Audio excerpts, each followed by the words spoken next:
Late night repairs on the Dinosaur. You know, I'm going to mention Mr. Swint again. He had an old truck like this, an old advanced cab Chevrolet, and he drove it from Virginia back to Texas in the early 80s. And I remember when he came in the middle of the night, he had his lights on, 6-cylinder, all original. And when he hopped out of it, I remembered seeing his dash lights worked. And I just always thought that was neat, that these old lights that lit up the highways were still working on his old truck when he pulled up that night. And it was bothering me that these kind of went out for a while. So I repaired that. But another thing, look how they did the headlight switches back then.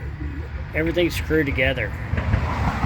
But another thing was my cab lights. I had two of them that weren't working, and there was a problem with the light sockets. And this is the old Kentucky Fried Chicken bucket. Now the plastic biodegraded and it went away, so that's why I don't have it hanging off my window anymore.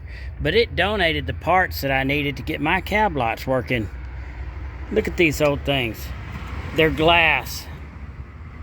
Big old heavy duty things. Once again, something that's lit up the freeways years ago now. Like I said, this is not Mr. Swint's old truck, but one like it.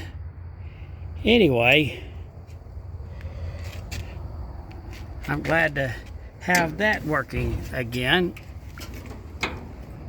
Thanks to my Kentucky Fried Chicken bucket, I got them hooked up.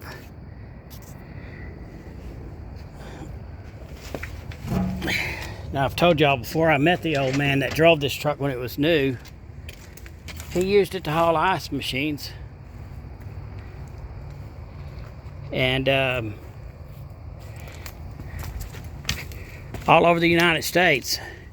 It had a fifth wheel on it and a 1947 Hill trailer that he used to haul ice machines to hotels and motels.